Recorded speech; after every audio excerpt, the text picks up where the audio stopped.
Warning, I am very negative in this video. I'm not always like this, but when I'm talking about the worst thing in every game, I have to be negative. If this is your first time watching, just know I'm not normally like this. If you want to see me happy, watch this video after. Enjoy. Boy, COD Zombies sucks, doesn't it? Every single game since Black Ops 1 just hasn't been any good. I miss when Zombies was good back then, because nowadays it's so bad, I don't even want to talk about it.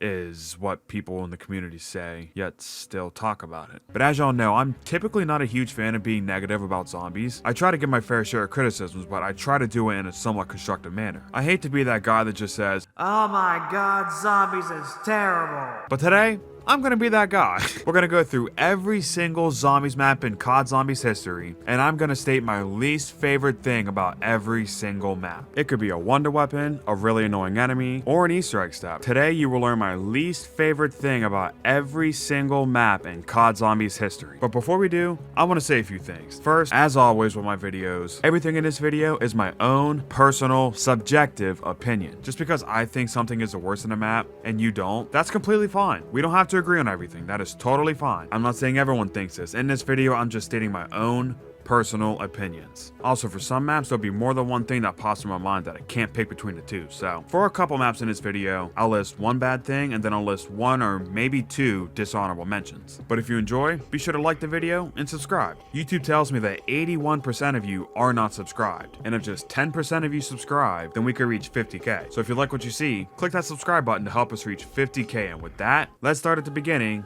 with Nocturne Totem. Now, this map is as basic as it gets, and I'm not just gonna say the gameplay and move on. That'd be kind of ridiculous to say, since it's the first map ever. But with that, it would be nicer if the zombies spawn just a little bit faster. I know the slow zombies add to the horror aspect of Noct, but I think they could spawn a little bit faster to increase the gameplay speed, but also still be scary. I'm not asking for heroic sprinters or nothing, that's not what I'm saying. I just think they should have been a little bit faster. And for most of this video, I'm not gonna be including any remakes, but in Black Ops 3 Noct, the first few rounds in this version somehow take even longer than the first few rounds in World at War, which is pretty ridiculous. Also, back to World at War Noct, when you grab a power up, instead of it having a logo like normal, it just had the name of the drop on the screen along with a countdown. Verrucht, the perks.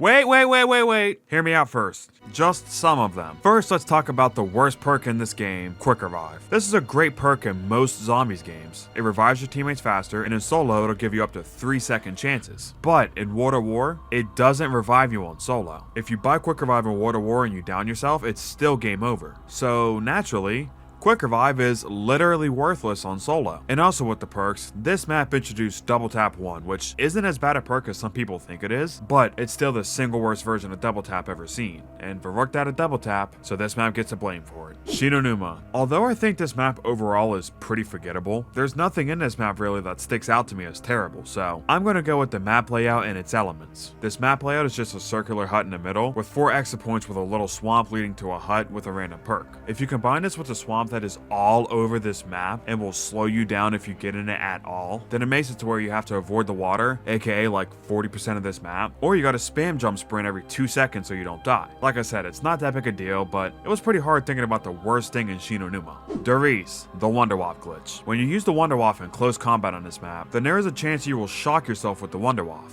If this happens to you, then you pretty much just lost Jug. It's a bit more complicated than this, but basically, you lost Jug and you're back to a 2-hit down. And if you're on solo with no Quick Revive, then you might as well just end your game and not let the zombies get the satisfaction of killing you in the next 20 seconds. Kino, the Nova Crawlers. I have never liked the Nova Crawlers in just about every single map that they have been on. I don't like the Nova Crawlers, and I especially don't like the variants. They're a cool looking enemy, but the fact that they can stun you if you kill them next to you, it makes it to where I can't move my screen for like 5 seconds. That is really annoying. And for every single map that they've been on and drug the map's quality down, they all stem from one map and one map only, and that is, according to some people, the best zombies map of all time, Kino der Toten Black Ops 1. 5. Say it with me. 3, 2, 1, the Winter's Howl. This is the first time in this video, but definitely not the last, that a map's wonder weapon will be the worst thing in the map. The Winter's Howl on this map is a freeze pistol that does next to no damage. This wonder weapon will stop one-shotting on Pack-a-Punch on round 16. 16! And it's not like this thing becomes a beast of a weapon when you Pack-a-Punch it either, because when you Pack-a-Punch it to the Winter's Fury, it'll one-shot kill until round 20.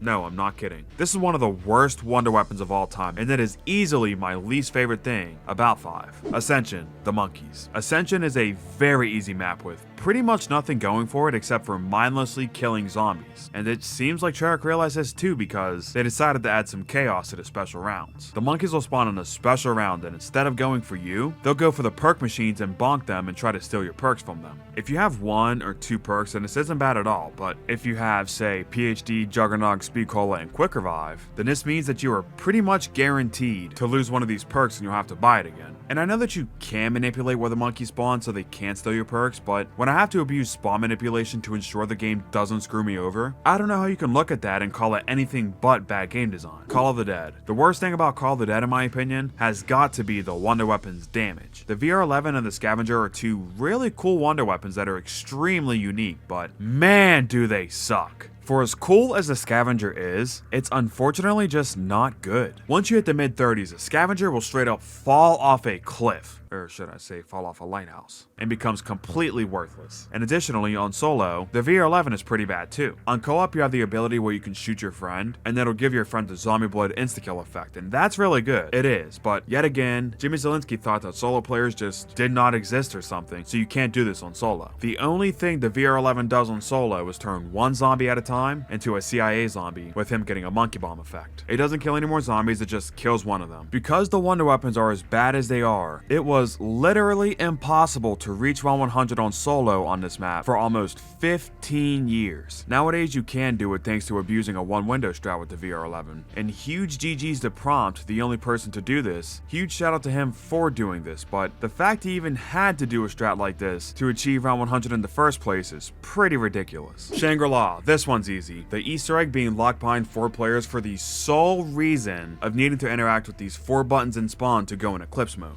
Literally every other step can be completed with 2 players, and also every single step besides the first step could also be completed on solo too, so why is it locked behind 4 players? And I'm a solo player, so this next thing I'm gonna say doesn't really bother me personally, but how could I talk about Shangri-La's faults and not talk about the way to unlock Pack-a-Punch? Every player in the game will need to stand on a random pressure plate around the map at the same time to unlock Pack-a-Punch for 30 seconds. In co-op, and especially in public matches, unlocking Pack-a-Punch is a total nightmare. Moon, Area 51. Nah, I'm kidding. I love Area 51, it's a really cool area, but I would be lying to you if I said that the perks in Area 51 didn't drive me up a wall. There are 2 perks at Area 51, those being Speed Cola and Juggernog. The way they spawn in is every time you teleport back to Area 51, the perks will alternate in the same slot. So the first time you go there, Jug will spawn, but on the second time you go there, Speed Cola will spawn. And that might not sound too bad, but once you remember the cooldown on Area 51, this becomes a real nightmare to manage. Let's say you teleport to Area 51 and buy Jug, and then you teleport back to the moon and you go down. At this point, to get Juggernog back, you have to end your current round to open the teleporter to go back to Area 51, teleport back to Area 51 so Speed Cola spawns, go back to the moon, end that current round to open the teleporter again, and then teleport again to Area 51 to finally get Jug back. The more I think about it, Moon's Jug location might be the single worst Juggernog location of all time, because at least with other really tight Jug areas like Origins, Mob, even Doris, at least they all give you a chance to grab Jug whenever you want. But with Moon, you have to deal with all this nonsense just to buy back a perk. Transit,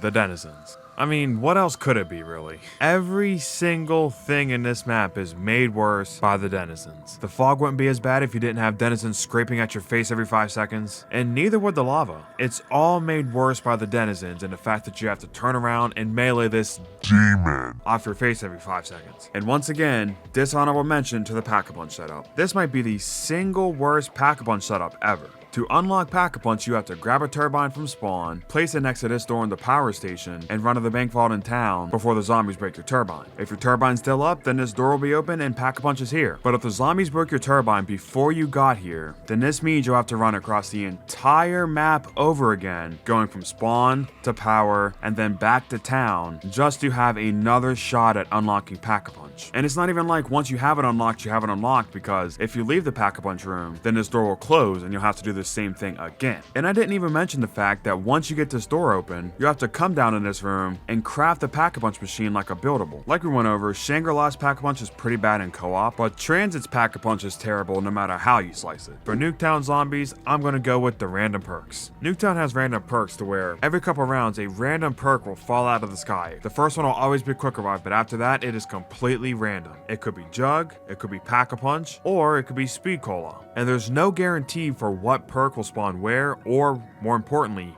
when. So you can have a game where you're playing Nuketown Zombies until round 10, round 15, sometimes even up to round 20, and you still won't be able to buy Jug. I know people like this because it gives them a challenge to play with no perks, but I mean, if you want to play a game with no perks, here's a crazy thought: don't buy any perks! The fact you can play this map sometimes and not be able to buy Jug until round 15, round 20, and the same thing goes with Pack-a-Punch, that just makes this map really annoying.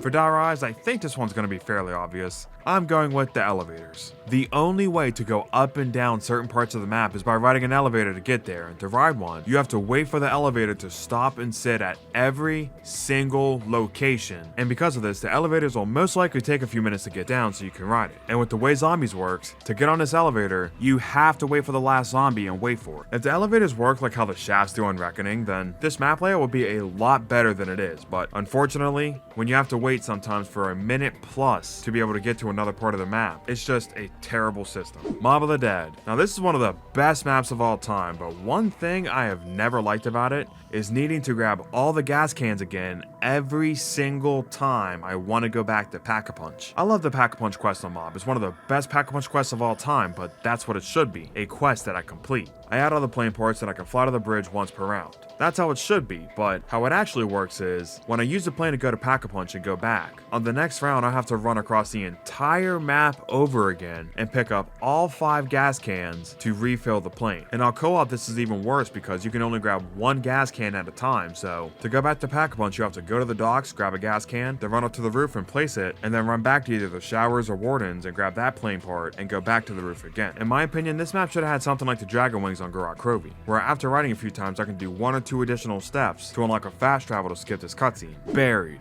The unchecked power on a time bomb. The time bomb is a pretty great piece of equipment because it's basically like a game save. You place this down whenever you want to, and then whenever things get tough, then you can just activate the time bomb to go back to the exact moment that you threw it. It's a really cool piece of equipment, but in co-op, if a player gets this on round 1, then they can place the time bomb down on round 1, and now they have total control of when the game is over. You can play through the entire game, get to round 30, round 40, maybe even past, and then whenever they feel like it, without getting any input from any other players in the game, they can activate the time bomb to put everyone in this game back to round 1. No one, and I mean no one, should have this much unchecked power. Origins. Imagine a world where you do the Origins Easter egg, and the Fire Staff glitch on the Ascent from Darkness step doesn't work and you have to do it the intended way. Doing this step normally is by far the worst thing about Origins. If you don't know, after you upgrade all 4 staffs, you can just take the fire staff down to the bottom of the excavation site and place it in this pedestal and pick it back up from the fire staff slot and do this 4 times to skip this step. This makes this step really easy, but like I said, this is just a glitch. The intended way to do this step is you have to take a specific staff inside all 3 robots' heads and place it inside a pedestal there. Ice at church, wind in the middle, and lightning in spawn. Combine this with the fact that you're not guaranteed to get robots that you haven't placed a staff in yet, and the fact the robots are on a 3-minute cycle. Doing this step normally will make this Easter egg a lot worse, but thankfully we could just skip this step. Also, again, I'm not going to go too much with the remakes, but let me just talk real quick about the BO3 Origins mud. This mud is ridiculous. It makes you much slower than it ever did in BO2, and on top of that, the zombies in BO3 are a lot more aggressive than they are in BO2. Because of this unfair nonsense, this makes stamina up a must run on BO3, because if you don't, then you will go down the second you run in the mud mid-round. And it's pretty bad now, but believe it or not, the mud was even worse when Zombies Chronicles released. On release, even if you had stamina up, the zombies could still outrun you and down you, which is just absolutely insane. Thankfully, they tuned it down a bit, but in my opinion, it still slows you down too much. Now let's move on to Exo Zombies, starting with Outbreak. Now I could very easily just say the EMZs and move on, and a lot of y'all will probably say that, but I'd say it's more a problem with the entirety of Exo Zombies and not just Outbreak. But if you want to say that, I can totally get it. I'm gonna go with the incinerator step on the Easter egg. Outbreak's Easter egg is fairly decent for the most part. It's short, sweet, and something you can fly through with mostly no problems. Except, of course, the incinerator step. This is one of the worst Easter egg steps in this game, and that is really saying something. To beat this step, you gotta buy a trash chute fast travel and then back away from it, and then buy it again once it closes, and it'll suck you inside the incinerator. At this point, you need to blind fire on the ground in this room and spam interact until you magically pick up the keycard in here. And it's not like you have unlimited time to check for this either, because as soon as you enter this room, then this wall will start pushing you towards the exit. So you'll get kicked out of it and you'll have to go back to the fast travel and dump more and more and more points into this fast travel until you finally find it. Absolutely terrible. And speaking of terrible, Infection, aka Burger Town. There are two things on this map that are so astonishingly terrible that I just have to mention them both. But first we're going to talk about the toxic zones. Once you get to the late teens and early 20s, toxic gas will start to fill up in the map for the rest of the round, and if you go to this area for the rest of the round, then you will be infected and you have a minute to go disinfect yourself in the sewers or else it's game over. Now that might not be too bad a concept if it was tied to like an enemy or if they made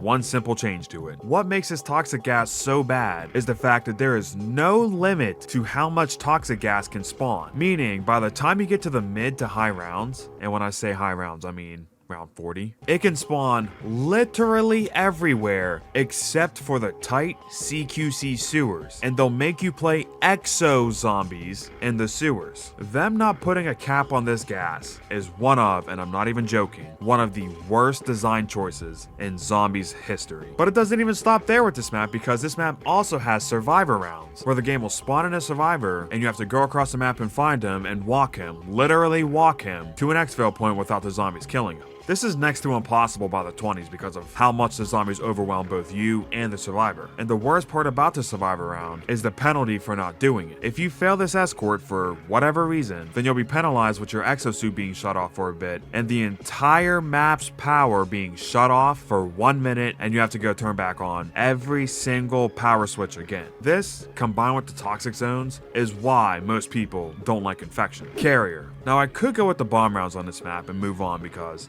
man, do I hate those. But there's actually something that's worse on this map than the mid-round mandatory objectives, and that is the island step in this Easter egg. I don't think you could design an Easter egg step any worse if you try. To complete this single step of this Easter egg, just one step, you have to kill 20 teleporter zombies that'll only spawn in like once, maybe twice around. You gotta kill them and pick up the teleporter piece they drop and place it in this teleporter. Now there are multiple problems with this step already. Number one, it's a round burner. To complete this step, the game forces you to go through round after round after round, so you can occasionally get teleporter zombies to drop a part that you need. And what makes this even worse is that Exo Zombies has the Victus part system, so you can only hold one part at a time. So if you kill 2 teleporter zombies and you're not near the teleporter, then you won't have enough time to place the first one and run back and grab the second one, because it'll despawn by that point. So you either have to do this step very slowly to maximize the teleporter zombies, or you have to camp by this teleporter in this tight hall so you'll be able to place both in time before one despawns. And after you finally turn on the teleporter 10 rounds after you started this step, at this point you then have to go to the zombie hand and you have to give him random weapons from your inventory until he gives you a hook, a string, and a reel. You take these parts and place them on this fishing reel and spawn, and then you have to play a pure game of RNG where you have to pay points to randomly fish something up every 5 seconds. It could be literally junk, 100 points, a magazine of ammo, and a bunch of other stuff, but the one and only thing that you need from like the 20 things you could possibly get is the shovel. And remember, you have to wait to do this until after you complete the teleporter step, because remember, you can only hold one part at a time. So if you grab the teleporter part, you'll drop the shovel and you'll have to get it again. But once you finally have it, you finally go through the teleporter and potentially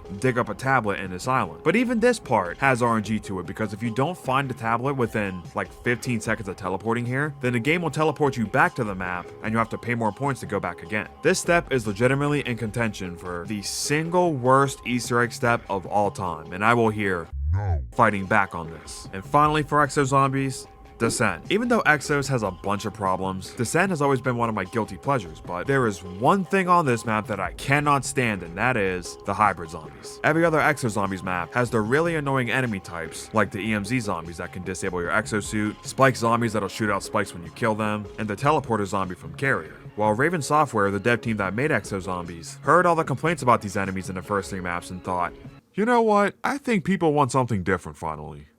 Let's combine them! And the rest was history. This map has hybrid zombies that are, you guessed it, a hybrid between 2 enemies. So not only on this map can you have an EMZ zombie that can disable your exosuit and a teleporter zombie that can teleport on top of you, but you can also have a teleporting EMZ zombie that will teleport on top of you and disable your exosuit. These enemies are thankfully only on Descent, and that's why I think I'm able to choose them, because unlike the EMZ zombies, these hybrid zombies are map exclusive. Regardless though, the hybrid zombies are a really annoying enemy type that drags Descent down. Now it's time for the best zombies map of all time, Shadows of Evil, Black Ops 3. This is my favorite map of all time, but there are 2 things about it that I dislike. Number 1, the ending of the Easter egg. After the flag step, you go to the Pack-a-Punch room, and you interact with the 4 keepers and shoot the Shadow Man 8 times and put him in a summoning key to beat this map's boss fight. This is the entire boss fight on this map. This is one of the worst boss fights of all time. And if you want to know more about my boss fight ranking video, go watch after. Thanks. Like I said, this is one of the worst boss fights ever, but at least this isn't the end of the Easter egg, right? Are you kidding me? This leads me to the second part of the first thing I dislike about this map. Unless you're in a 4-player game, then this is as far in the Easter egg as you can go. But if you're in a 4-player game, then there is one more step to do after this, in which a giant gate worm will spawn, and you have to do one more really great step, which leads me to the other part of my point, which is this map came out in almost 2016. After Treyarch saw everyone doing the Origins Easter egg on Solo when it wasn't intended. After they saw Raven Software let the Zombies community do the Exo Zombies Easter eggs on Solo. They saw both of those things and they still decided to lock this ending behind 4 players. Now don't get me wrong, this last step is a great step, but the fact it was locked behind having 4 players in 2015 was a really bad decision. And the other thing I dislike about this map is no upgrade for the Apothicon Servant. If you're not aware, there was initially going to be an upgrade for the Apothicon on Shadows, but it was cut from the game before launch. Some YouTubers have gotten their hands on an early version of Black Ops 3, and they went and looked, and sure enough, there was an upgrade quest to fill the Apothicon that involved killing zombies to fill a cocoon, and other steps on top of that, but it was scrapped before launch. And to add on top of this, when Shadows first came out, there was a glitch you could do to Pack-a-Punch it, but this was also taken out. And yes, I'm well aware the Apothicon Servant did not need an upgrade, trust me, I know, but come on. You're telling me with a straight face that having another Easter egg to do on Shadows of Evil and your reward is getting the Apothicon with more ammo and the Pack-a-Punch camo on it? You're telling me that wouldn't make this map better? The worst thing about the Giant, in my opinion, is Black Ops 3 patching a classic Water War strat. If you're unaware, on Water War and Black Ops 1, you can buy bouncing betties and place them on the catwalk, and you can place as many as you want to, and then when you're about to die, this happens. Pretty much everyone who's played Derice has done this strategy, and on the Giant, it doesn't work. The trip mines have a cap of only 2 being able to be placed per player at a time, and on top of this, the trip mines aren't anywhere near as good as the bouncing betties were, and yet they still capped it. I know this is probably more a problem with Black Ops 3 than the Giant specifically, but regardless, this is a really great strat on Derice that doesn't work on B or 3 Derice. Derice. Now, as much as I absolutely love this map, there has always been one thing about it that I disliked, and that is, and this is going to be a hot take, but my least favorite thing about this map is the change to the Panzer so he has a shock charge. When the Panzer first came out on Origins, he had his melee attack, his flamethrower, and a claw. A lot of people absolutely hate the claw, but I've never minded it. If I ever get caught by it, all I need is one well-aimed shot and I'm free. So when I rarely die to it, I don't really find it to be too annoying. I feel like it's my fault. However, with the Derice Panzer, that is not the case at all. He still has his melee attack, he still has his flamethrower attack, but instead of his claw attack, he now has a shock charge that he will shoot at you when he's not within attacking distance, and he will shoot these homing shock charges at you, and they will stun you and make you not be able to turn your screen just like the Nova Crawlers, and it leaves you open to these super aggressive BO3 zombies running up to you and downing you before you're unshocked. Now this attack is bad enough with one Panzer in the map, but if you just so happen to have 2, 3, or in the boss fight's case, up to 4 Panzers, it is an absolute nightmare to deal with this many shock charges, and once they get going, it is really hard to not die to them. Zetsubo no Shima. There's a few things to choose from, like the thrashers and the power setup, but I'm an Easter egg guy, and in this Easter egg there is one step that has always annoyed me, and it's probably not what you're thinking. It is the AA bullet step. Every time you even want a chance to get this thing, you gotta go through 3 whole rounds to grow a blue plant with the KT4, and on your 4th round, you'll be able to open it and hopefully get a bullet. But more often than not, what happens is you'll get a weapon or a drop or something, which means you'll have to spend another 3 rounds growing more plants, and hopefully RNG will fall in your favor this time and give you the bullet. This is such an annoying step to do that I dread every time I play Zetsubo. Garad Crovey. Although I really like this Easter egg, by far my least favorite thing about Garad Crovey is the code step. This is one of the, 4 Easter egg steps in the entirety of Zombies that I don't have memorized. And the reason I don't have this memorized despite doing this Easter egg dozens of times is because there are 30 different combinations for this step, with each combination having 5 different steps to solving it, making it to where you have to use an external guide. After the code step, it's mostly a very enjoyable Easter egg to do, but this code step is just awful. Now, I'm a pretty big Revelations fan, but one thing that I don't like about this map is the fact that you have to get everything from the box. Other maps in this game, besides Garad Crovey, make you build a wonder weapon, but on Revelations, you have to get everything from the box. If you want to get the Apothicon, you have to get it from the box. If you want to get the Thunder Gun, same deal. Or the Arnie's, or the Ragnaroks. The only way to get any wonder weapon is through the mystery box, and when you want one specific wonder weapon, this makes getting it a real pain. Zombies and Spaceland. Should I do it? You know what? I won't. Spaceland is, in my opinion, the best non-Treyarch map of all time, but one thing that I do not like about it is the alien fuses being locked behind beating the Easter egg. If you've never played Infinite Warfare, on every single map, there was a short side quest you could do to unlock a double Pack-a-Punch machine, which would obviously Pack-a-Punch your gun a second time to make it even stronger. Like I said, every single map has a quest to do this, but on every single map besides Spaceland, you can do this without needing to beat the main quest. But on Zombies in Spaceland, the only way to gain access to double Pack-a-Punch is either using Director's Cut, which is the Super Easter Egg reward, or doing the only intended way outside of the Super Easter Egg, which is grabbing the alien fuses from the alien's backpack in the boss fight. You can't gain access to double Pack-a-Punch until you beat this boss fight. And this is bad enough as is, but when you remember that locking double Pack-a-Punch behind the Easter egg means that you won't be able to Pack-a-Punch the wonder weapons for the boss fight either, which makes them so much stronger and makes this boss fight a lot more fun to do. But if you're not running Director's Cut, then you won't be able to Pack-a-Punch them. Oh, and bumper cars! The fact you fell for that. Brave in the Redwoods, the boat ride. Anytime you want to go to Pack-a-Punch from the first time in your game on, you have to sit through a minute-long boat ride that's not a short yet cool sequence like Mob, nor is it anything like the really sick dragon ride on Garad. It's just a 60-second boat ride of this.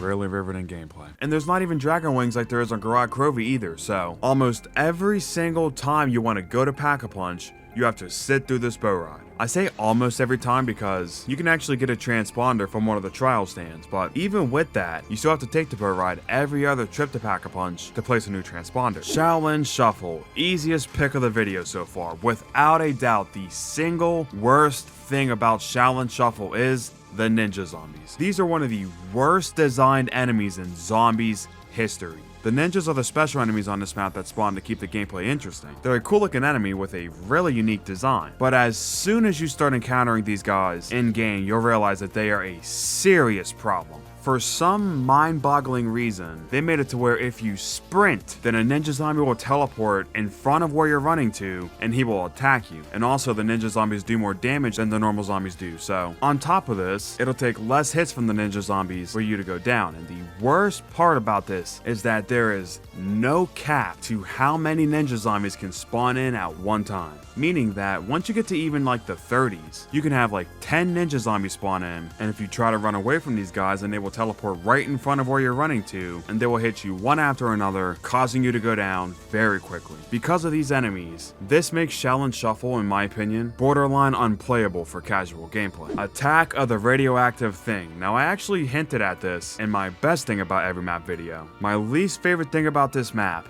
even worse than an Easter egg, remember, I'm a psychopath, even worse than the graphics, the worst thing about this map is Elvira's ridiculously overt sexual humor. Now listen, I don't mind a good joke, but catch the most important word in that sentence. Good. Like 80% of her quotes are just, Willard, you have a small penis. Over and over and over and over again. Of course, I can think of a zillion places I'd rather be, but our anatomy challenge director just can't seem to take a hint. Oh, little Willie. Some things never change with him. But like everything in little Willie's grasp, it just ends up flaccid and lifeless. I like to call him Little Willie. It's so fitting since it matches up with less impressive parts of his anatomy. If you know what I mean. And don't even get me started as actually playing as Elvira.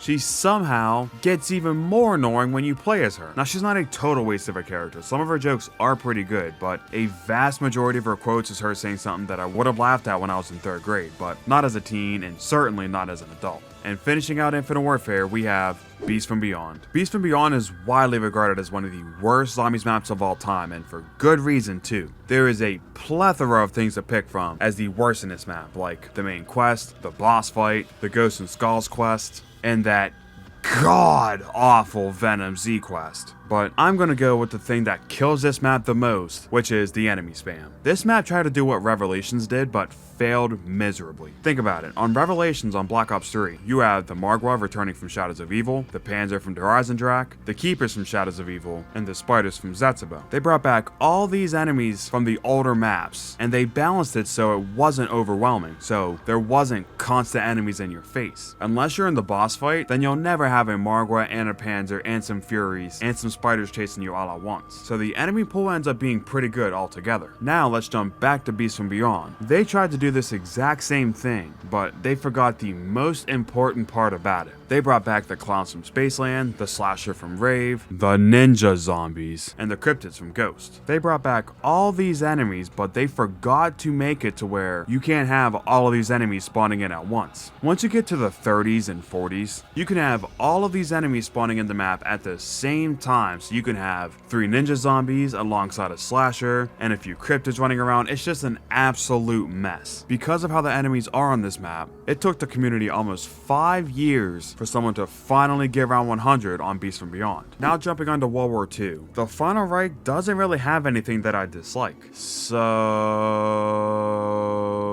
let's go with the Reaper upgrade. To do this upgrade, you first have to get a Woo Sling to slam into this wall in the Pack-a-Punch room to release the battery. Later on in the quest for it, you have to get 2 bomber zombies to die to the trap in this room right next to the bomb. This makes it to where you basically have to get the jack-in-the-boxes for this step because you don't have enough time to run to the trap and turn it on before the bomb zombie gets out of the room. It's really not that big of a deal, but like I said, I can't think of anything really that I dislike about this map, so Reaper upgrade quest, you're the worst. Grossed-in House, the playable area. Or should I say, the lack thereof. Now don't get me wrong, I'm somebody who quite likes Grossed-in House. I think it's a pretty fun survival map. But if this map was the same as the prologue area, then I would enjoy this map even more. In the prologue for this game, you go through a really nice, short horror sequence that leads to you reaching a courtyard outside of Grossed-in House. This area is playable in the prologue for the first few minutes of the game, but in Grossed-in House, you unfortunately can't get out here. Again, not that I needed it, but I think this map would have been better if I could go outside in the courtyard and kill zombies there too. The Darkest Shore.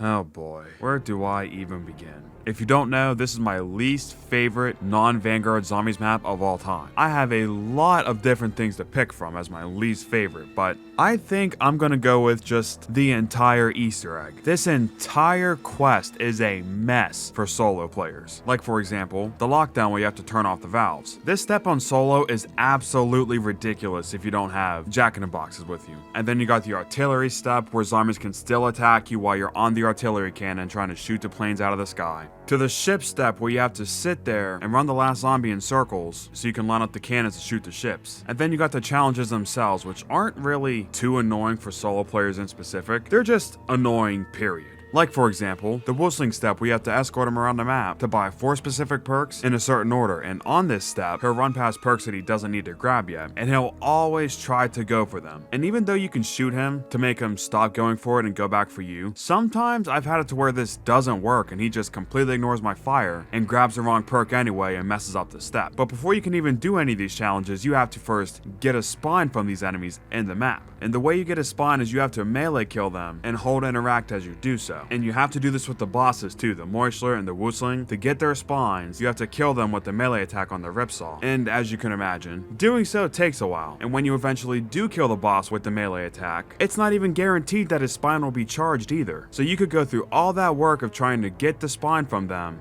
just for it to not be lit up, meaning that you have to do the same thing again to hopefully get a charged spine this time. And the cherry on top for this god-awful Easter egg is of course the boss fight. If you watch my boss fight ranking video, then you know that I think this is the single worst boss fight of all time, and it's for great reason too. The fog's super ramped up and you have to take out the 4 super beefed up Moistures in 4 different phases. 3 of the phases are pretty annoying, but they're manageable with jack-in-the-boxes, but the second phase is ridiculous. As soon as you get to the second phase, a Brenner will be right there in your face and you have to take him out, and then the enemies will start spawning, and then fire will start popping up out of the ground at random and damage you. So not only do you have to worry about these 4 enemies chasing you down, but you also have to make sure that you're not standing in fire and you're about to go down.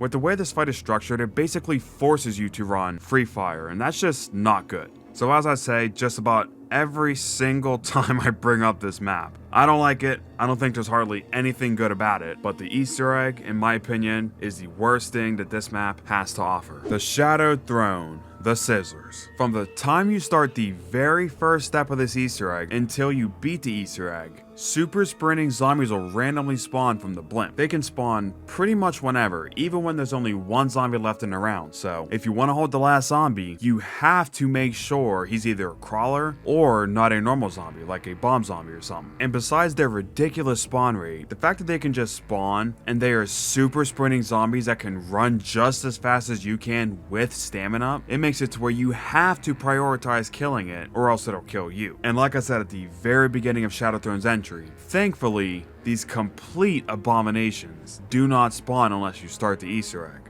But I'm an Easter egg guy. So every single time I play this map, I have to deal with these guys, and they are the bane of my existence. I dislike the Scissors so much that if they just were not a thing on this map, then this map would instantly shoot like 15 spots higher on my ranking. But there is such a nuisance in this map that I just cannot stand it. The Tortured Path, the Easter eggs, or specifically how they're designed. To beat the Tortured Path Easter egg, you have to do 3 different Easter eggs across 3 different mini survival maps, and you have to do the Easter egg steps on the exact round that the game wants you to, because most of these quests have round gated steps, and the maps that you do these on have a round cap of round 10. This makes the Tortured Path very linear because you have to do everything that the game wants you to on a certain round, and to make it even worse, to get the complete for the Tortured Path to count, you not only have to do all 3 Easter eggs, but you have to do all of them in a row without failing for it to count for your challenges. So let's say, for example, you complete the first Easter egg and you go to do the second one, but you die at the very end of the Easter egg. If this happens, then you have to restart Tortured Path from the very beginning and redo this entire thing over again. Like I said about my best thing about every map video, I really respect Sledgehammer Games for trying something different, but execution-wise, in my opinion at least, they failed on just about every single possible aspect that they could. The Frozen Dawn. This map just feels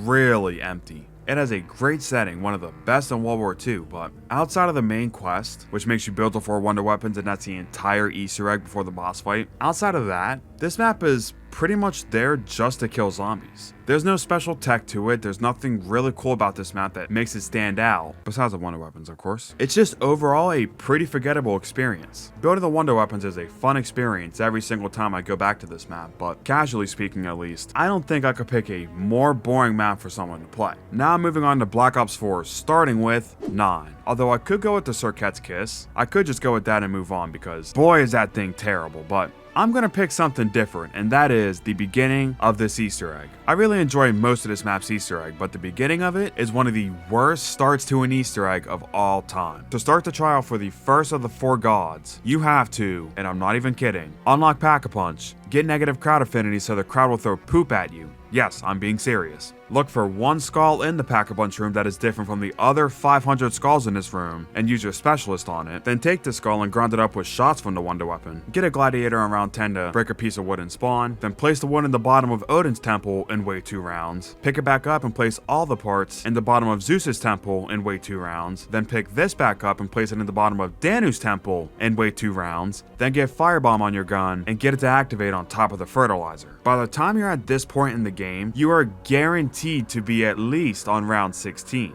And unlike other seemingly round-gated steps like the shock and denial step on Blood of the Dead, there's no workaround for the step to do it earlier. You have to do this extremely boring round-burning process every time you do this Easter egg. As soon as you start the first lockdown and you're in Danu's lockdown, it's a great Easter egg, but getting up to this point is not fun at all. I love Voyage of Despair, but something that's always bothered me about this map is its side Easter eggs being far too tedious for the reward that you get. For example, let's look at the free fast travel Easter egg. To do it, you gotta get a Pack-a-Punch explosive weapon and shoot these exhaust pipes to spawn an hourglass, and then you gotta follow this hourglass through multiple fast travels around the map multiple times just to save 500 points on a fast travel. That is, of course, for 3 times in 1 round. This only applies for your first 3 fast travels in a round, so after your 3rd fast travel in a round, you gotta start paying 500 points again. So what's the point of this quest even existing? Another quest like this is the permanent Pack-a-Punch quest. You gotta shoot the engines in this room with the Kraken, and then you gotta solve a puzzle to have Pack-a-Punch available at all 4 locations. One problem here, this reward only lasts for 1 round. So after you activate it, it'll go away and you'll have to track the Pack-a-Punch down again. And let's go over one more, cause why not? Let's talk about the low grav Easter egg. If you collect 3 parts outside of the map and place them on this zombie in the galley, then on the next round, all the zombies in the map will have low gravity, just like they do on Moon. We've known about this Easter egg for years, and people have dug in this game's code, and we have found nothing pertaining to this Easter egg. So as far as we can tell, either this is the end of it, and this is a completely pointless Easter egg that lasts for 1 round, or there was going to be more to it. But either way, it's a really strange Easter egg with nothing really to it. Dead of the Night, the graphical glitches. I love Dead of the Night, I really do, but this map is littered with graphical glitches. Just to name a few for you. For some reason, some trees in a cemetery will start glowing if you look at them, and they'll remain this whitish blue color until you stop looking at them. And no, this is not an Easter egg, stop it, this is not an Easter egg, this is not an Easter egg, this is not to the end cutscene where everything's lower quality than normal and all the trees are glitching out like crazy, to what might be the single worst part about the graphical glitches, the split screen experience. I don't even know how they managed to do this, but remember those trees we just talked about? Well, if one player looks at these trees in a split screen game, then they will actually see the other player's screen on the trees. How does this even happen? Like, no wonder this map didn't even have a trailer. They probably couldn't get the graphics to function long enough for them to get their shots. Ancient Evil is in my top 5 favorite maps ever, but my least favorite thing about it is the second upgrade for the hands. If you don't know, on Ancient Evil there are 3 different levels for the hands. First there's a normal one, or the fallen one. Then after you do the upgrade quest, it becomes the redeemed hand, it gets a charged shot, and becomes an absolutely amazing wonder weapon. So you can only imagine what the 3rd upgrade is going to do for it. But first, before I tell you what it does, to get the 3rd upgrade, you have to upgrade all 4 hands, get the Eternal Flame unlocked and light this ball on fire with it. Then you got to kill certain catalysts at certain shrines. For example, you have to kill a fire zombie at Gaia's shrine. You have to do this, then kill zombies near the shrine to charge it. And once you do this for all 4 shrines, you have to go to Pack-a-Punch and interact with it to start a hand lockdown. But this time, you don't have infinite ammo, and the enemies you fight are stronger. In the first one, you fight a wave of catalysts. In the second, you fight Spartoi. In the third, you fight Giganes. And the last one, you fight Blightfathers. Then after you do all of that, you can finally Pack-a-Punch your hand to turn it into the Exalted Hand, the maxed upgrade for it, which gives you 10 extra shots, and that's literally it. It doesn't get another attack or a passive ability or nothing. You have to go through all that extra work just to get 3 extra charged shots in your hand. I've always wondered why they even bothered doing this if the reward was going to be so bad. That's it for Chaos. Now let's jump onto Ether, starting with Blood of the Dead. If you watch my every boss fight ranking video, then you know that I dropped a little tease about my least favorite thing about this map, and well, My least favorite thing about Blood is the boss fight. After you look for the 4 birds and complete the 5 difficult challenges, you watch a really great mid-game cutscene where the warden traps us into cells and then a few minutes later the bird sets us free. You do this entire Easter egg and watch that cutscene so both the gameplay and the story is at the great climactic point right now, and the boss fight just completely fumbles it. This boss fight is killing 4 wardens that go down in 1 blundergat shot, then shooting 3 orbs, killing 8 more wardens, then shooting 3 more orbs, and then once Richtofen comes out, you kill the big warden, which doesn't have that much more health than a normal warden, to win. Like seriously, how did Treyarch even go from this to this to this? It is such an anticlimactic ending to this Easter egg, but thankfully, the story is good enough to not be completely dragged down by it. Classified. Now, dishonorable mention to the Pentagon Thief not being on this map. If he was on Classified, he would have not only made the map a lot more enjoyable to play, but I feel like they could have made him even more powerful in BO4 with different attacks or different strategies to him, and I feel like it would have worked pretty well. But my least favorite thing about Classified is, of course, everybody say it with me, round 150. If you don't know what I just said, I just told you this map's Easter egg. Yes, I'm serious. This entire Easter egg is literally just getting to round 150 and that's it. All you have to do is sit in a corner with your shield and Victorious Tortoise and shoot the zombies for 20 hours and you'll get the cutscene. Not only does this take way too long to get, but it's not even a challenge. BO4 high rounds are some of the easiest high rounds of all time. So putting the cutscene behind round 150, you're not making it more difficult, you're just making it so nobody's gonna go for it because nobody's gonna sit in a corner with a shield for 20 hours straight. Alpha Omega, here we go. These stupid, worthless, rotten, appalling, horrible, odious abominations is the worst enemy of all time. Okay, maybe not the worst, but they are pretty bad. The Nova 6 bombers are an absolutely terribly designed enemy. What they do is they walk around the map and they shoot the zombies to make them stronger. When they shoot a zombie, this zombie will now be a super sprinter, and they have more health than normal zombies too. And just like Shaolin Shuffle, there is no cap to how many Nova bombers can spawn on the map, and there's also no cap to how many zombies can be buffed at once. So even if you have 3 Nova bombers in the map, that's more than enough to get an entire horde of super sprinting zombies, and this isn't some rare occurrence or nothing. This will happen over and over again in your game. And it's not even like they're not bad to a certain round or nothing, because the first time you encounter these guys in your game is when you're doing the Pack-a-Punch quest. So they'll spawn super sprinting beefed up zombies on like round 3, round 4, maybe round 5, and you'll be ill-equipped and you'll most likely go down. And the enemies themselves are bad enough, but it gets even worse when you remember that there's other problems that are all tied to them. Like for example, the Pack-a-Punch machine that'll keep shutting down over time in the map. Why does it keep shutting down? Because a Nova Bomber will clog a vent in the house and you have to drain it to unlock Pack-a-Punch. Or the fact that anytime you go in the bunker, they will spawn. This makes it to where if you don't want them to spawn in, then you have to avoid going in the bunker, aka half of this map, for most of your game. All of these problems all stem from the Nova 6 bombers. I'm gonna end this the same way I started it. The Nova bombers are one of the worst enemies of all time. Tagged or Toten. This one's another easy one. The Wunderwaffe DG shot.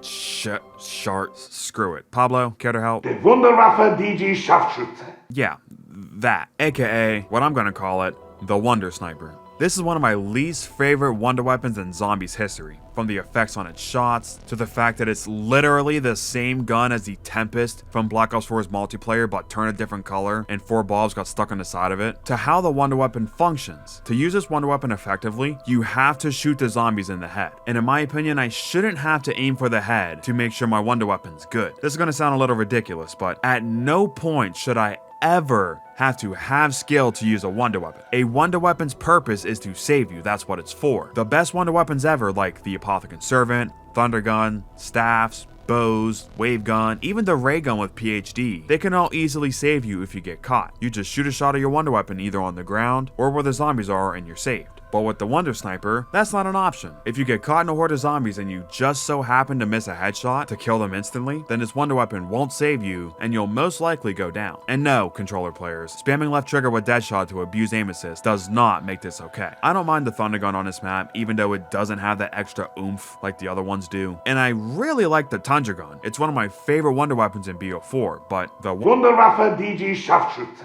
is a complete joke of a wonder weapon. D-Machine. I'm gonna go with something that most people probably aren't thinking. Seriously. I'm gonna give you a second of dead silence, and I want you to say out loud what you think that I think is the worst thing about this map. Go ahead. Nope, not that.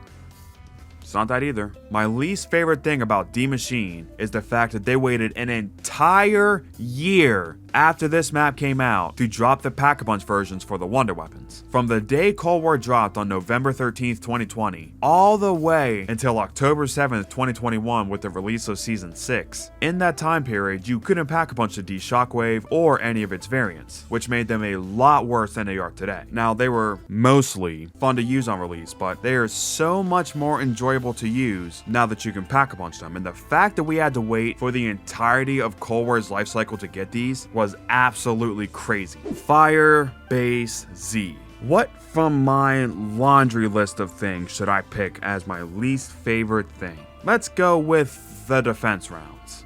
Wait, no, actually, let's go with the Pack-a-Punch setup. Wait, no, actually, scratch that one too. Let's go with the Mimic step.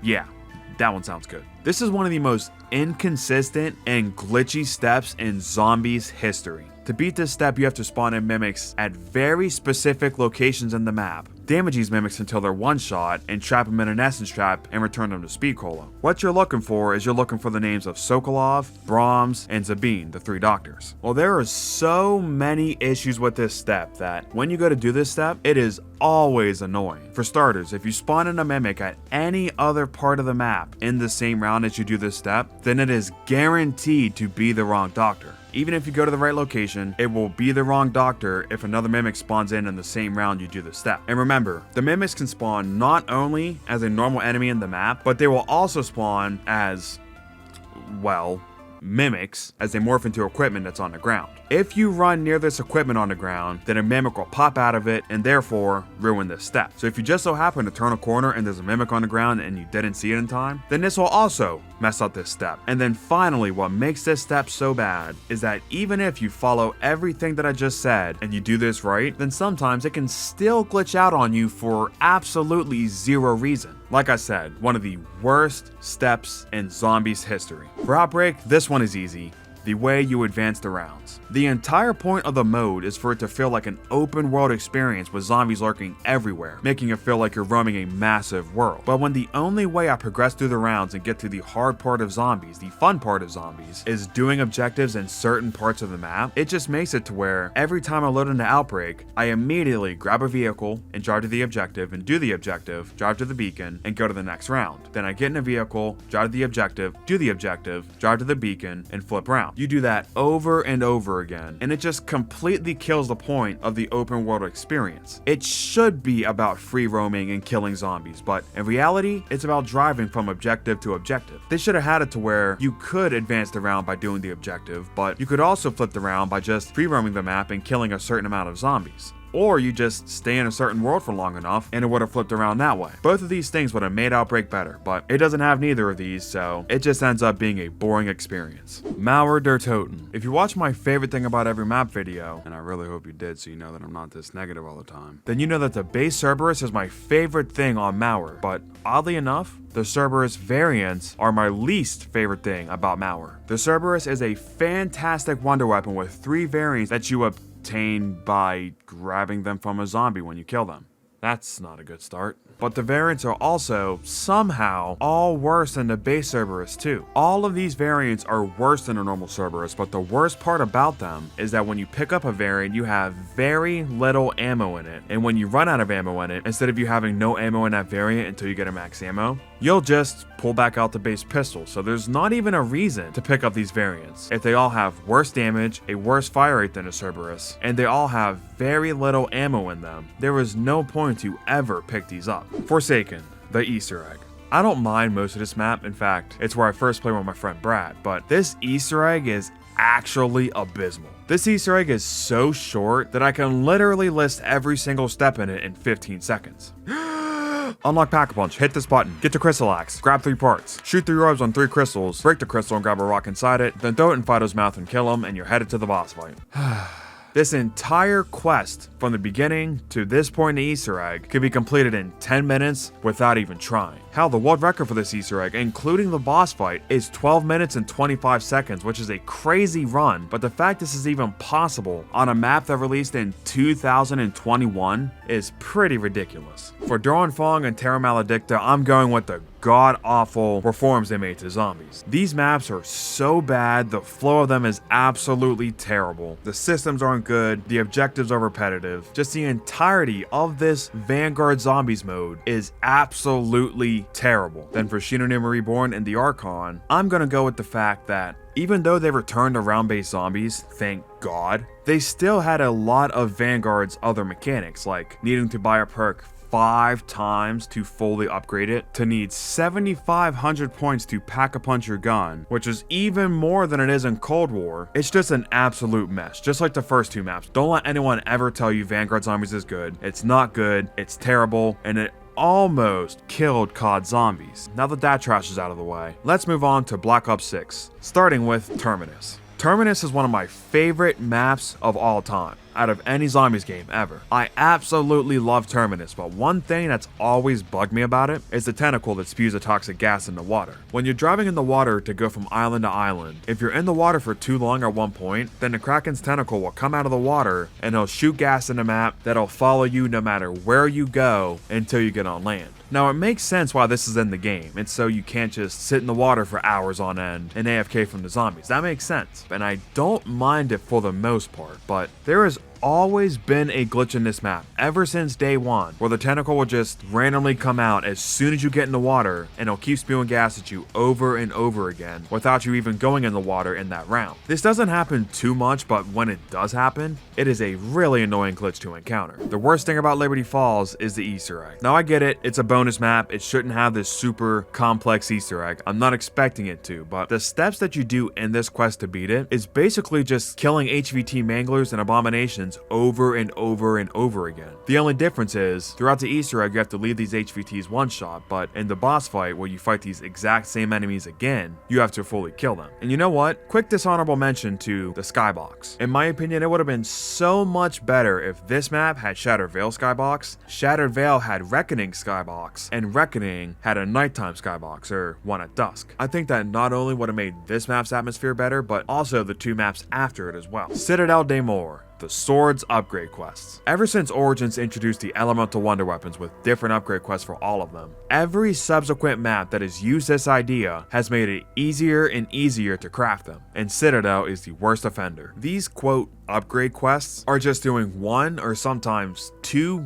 really easy steps, and that's the entire upgrade. For the Lion Sword, you kill 4 golden parasites one at a time and melee the door after every parasite kill, and then you go in it, do one really simple puzzle that is the same outcome every single time you do it, and that's the upgrade. For the Raven Sword, you grab this fossil, do a puzzle and spawn, and then you lure 9 orbs in this hole, and that's it. The Dragon Sword is just grabbing the sword and grabbing 3 fireballs around the map and returning them to the dragon statue in time. That's it. And the Stag Sword is just grabbing 3 parts and running in a circle for 2 minutes around Elemental Pop. I really wish that the Sword's upgrades were harder and longer to do, because if they had better quests, then I would like the Swords a lot more. The Tomb, although a decent amount of you would probably go with just the casual gameplay as a whole, I'm not gonna go with that because I quite like the Ice Staff. I'm gonna go with the Easter egg. Outside of the pretty strong quest to build the Ice Staff and this boss fight, the Tomb's Easter egg is very bad. After you get the Ice Staff, you have to do 4 really short and really easy challenges, and that's the Easter egg. Like I said, the Ice Staff quest is pretty good, and the boss fight itself is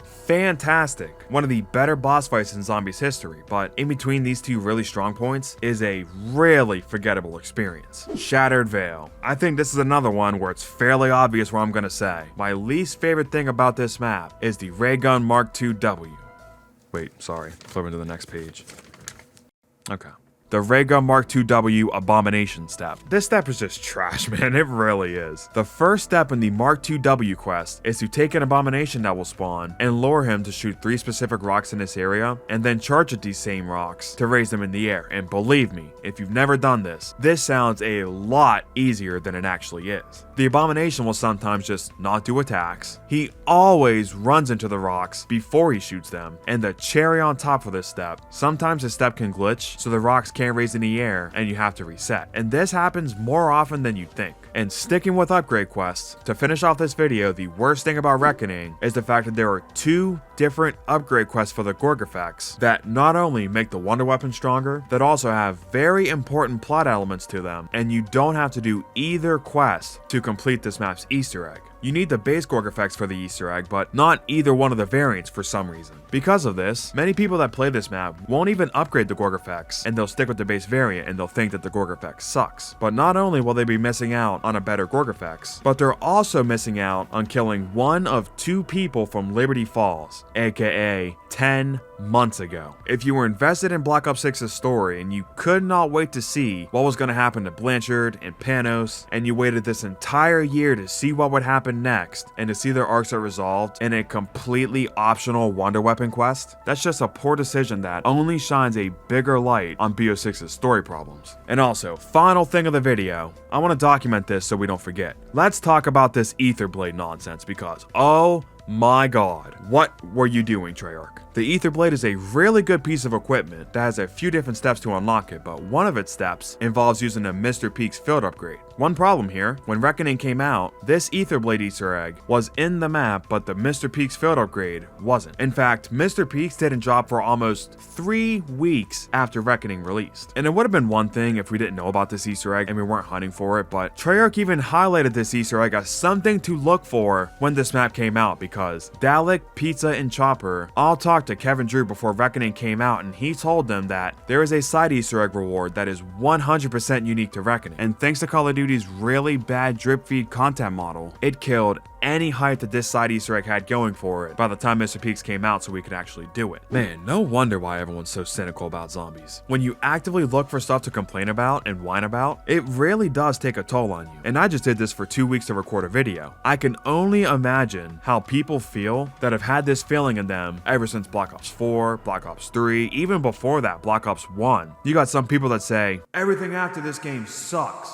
and they still follow it. And I just gotta ask, why? Why are you doing this to yourself? If you don't like what Zombies has become and it bothers you that bad, just ignore it. No one's forcing you to pay attention to the Zombies games you don't like. Trust me, it has been years since I've talked about Vanguard Zombies, and that's okay. That's the way I want it to be. Basically, what I'm trying to get at here is that this community would be a lot happier if they focus more on the positives instead of highlighting the negatives all the time. Now, of course, I'm not saying just shield for Activision 24/7. That's not what I'm saying. You can still give constructive criticism, but I challenge some of you to try thinking about the positives in Zombies more often and seeing if it makes your mental health any better. But there was my least favorite thing about every single map in COD Zombies history. Do you think I did a good job? Or would there be some things about this list that you change? Huge shout out to all my members. Thank you all so much for supporting me. I love each and every one of you. And a huge shout out to my 3 new members, Lara, Houston, and Bobby. Thank you guys for becoming members and supporting me. Click here to go watch me be positive about COD Zombies, going over the best thing about every map, and I will see you all in the next one.